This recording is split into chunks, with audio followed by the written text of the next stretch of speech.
ये जो ट्रम्प साहब का टैरिफ टेरर है, इससे अमेरिका का मार्केट तो कल इम्पैक्ट हो गया। अब हमें नहीं पता वहाँ आगे क्या होगा, ये चलेगा। हम ऑलरेडी यहाँ पर दबाव झेल रहे हैं, क्या हमारे लिए प्रेशर की बात है और मंदी आएगी इस कारण से? देखिए, कल दोपहर में जब हम बंद हुए तब हम उम्मीद कर रहे थे कि अमेरिकी बाजार मजबूत रहने चाहिए, राइट। 100-125 पॉइंट ऊपर ही थे मेरे ख्याल से, डाउ है ना। नेस्डेक 150 पौने 200 पॉइंट ऊपर थे। उसके नेस्डेक तो मर ही गया बेचारा, 550 525 पॉइंट नीचे है। एकदम मतलब उल्टा हो गया है। तो 2.75% किसको बोलते हैं, ठीक है।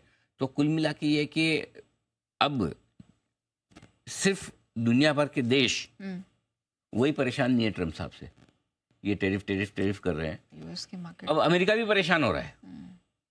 आपको याद हो पिछले हफ्ते हमने बोला भी था कि अब अमेरिका में अब डिस्कम्फर्ट आने लगा है, करेक्ट, ट्रम्प को लेके, टेरिफ को लेके। बोले यार ये कुछ ज़्यादा हो रहा है। इनफैक्ट हम जब बात कर रहे थे कि जब आएंगे तो ये मार्केट्स फ्रेंडली माने जाते हैं। हाँ। और उसके चलते हमने यूएस मार्केट्स में देखा भी था। पॉइंट क्या है नेहा, अभी वो मार्केट फ्रेंडली के बजाय वो कंट्री फ्रेंडली ज़्यादा दिखना चाहते हैं। हाँ। है ना, कि भाई मैं देश के लिए कर रहा हूँ। अब इसमें प्रॉब्लम क्या है, हर एक एक्शन के दो इफेक्ट होते हैं। एक आप जो करना चाहते हैं दिख रहा है, दूसरा उसका साइड इफेक्ट। करना क्या चाहते हैं, ट्रम्प साहब चाहते हैं भाई कि अमेरिका की कंपनियों को फ़ायदा मिले, अमेरिका के लोगों को फ़ायदा मिले, अमेरिका का make America great again type, ठीक है। लेकिन उसके साइड इफेक्ट्स है, उसके साइड इफेक्ट्स दो ही चीज़ें से हो सकते हैं।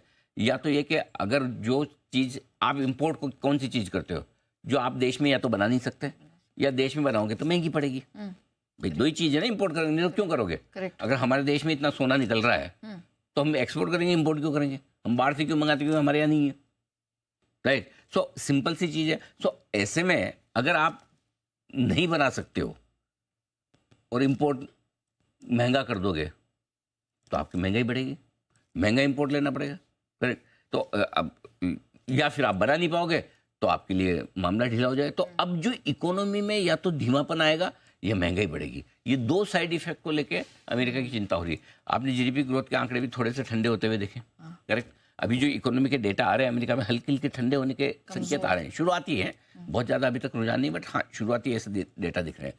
लेकिन पावेल साहब को डर क्या है कि भाई आप टैरिफ लगाओगे, अमेरिका में ही पैदा करना पड़ेगा, इंपोर्ट सस्ता था, सस्ता इंपोर्ट बंद हो गया, लोकल खरीदो, वो महंगा है, इन्फ्लेशन बढ़ेगा, करेक्ट। इन्फ्लेशन बढ़ेगा तो सब पे इफेक्ट आएगा। सो आई थिंक अब ये बड़ी जद्दोजहद है, एक तरफ बढ़ती हुई महंगाई, धीमी पड़ती हुई ग्रोथ, इससे अमेरिका को निपटना है। ओके। और ऐसे में अमेरिका के बाजार जो लाइफ हाई के आसपास हैं, वैल्यूएशन थोड़े वहाँ भी महंगे हैं और वो अब करेक्ट होते हुए दिख रहे हैं।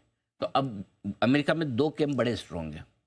एक वो ये समझते हैं कि नहीं, ट्रम्प साहब के आने के बाद बिजनेसेस, इकोनॉमी और मजबूत होगी, जोर से भागेंगे, ये सब करेंगे कराएंगे और उस हिसाब से तेजी होनी चाहिए। दूसरा कैंप वो है, वो बोला भाई सब अच्छी खबरें तो आ गई, ट्रम्प साहब भी बैठ गए कुर्सी पे, लड़ा भी ले, जो भी है, रशिया यूक्रेन भी बंद करवा रहे हैं, ऑलमोस्ट डन है, इजराइल हमास बंद कर दिया। अब नई बड़ी और अच्छी खबर आनी कहाँ से?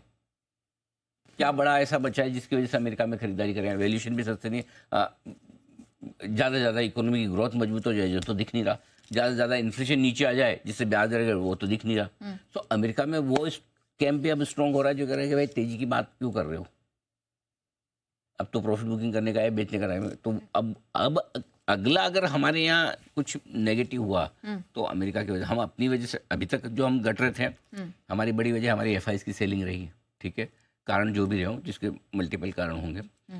लेकिन अब अगला बड़ा ट्रिगर अगर अमेरिका ही खराब होने लगे तो फिर थोड़ा हमारे यहाँ नेगेटिव इफेक्ट आ सकता है। हमारे लिए सबसे इंपॉर्टेंट क्या है? डॉलर इंडेक्स 110 से 107 106 की रेंज में आया था, कल वापस बढ़ा है। तो डॉलर इंडेक्स पे नजर रखनी, डॉलर इंडेक्स मजबूत होगा तो हमारे लिए भी और दुनिया भर के इक्विटी मार्केट्स के लिए खराब है। और इसीलिए नेहा आपने आज देखा भी कि आपका जापान 1000 पॉइंट घटा हुआ है ना। तो सारे वहाँ से संकेत आ रहे। तो हमारे लिए एक ही चीज़ पर नजर रखनी है, डॉलर इंडेक्स और थोड़ा थोड़ा कच्चा तेल, बस ये दो चीज़ें इंपॉर्टेंट है। कच्चा तेल भी थोड़ा सा भड़का है, खैर उसके कारण अलग है, बट ये दो चीज़ें हैं जो हमारे लिए बड़ी इंपॉर्टेंट है। ठीक है, चलिए, तो ये तो महत्वपूर्ण है। लेकिन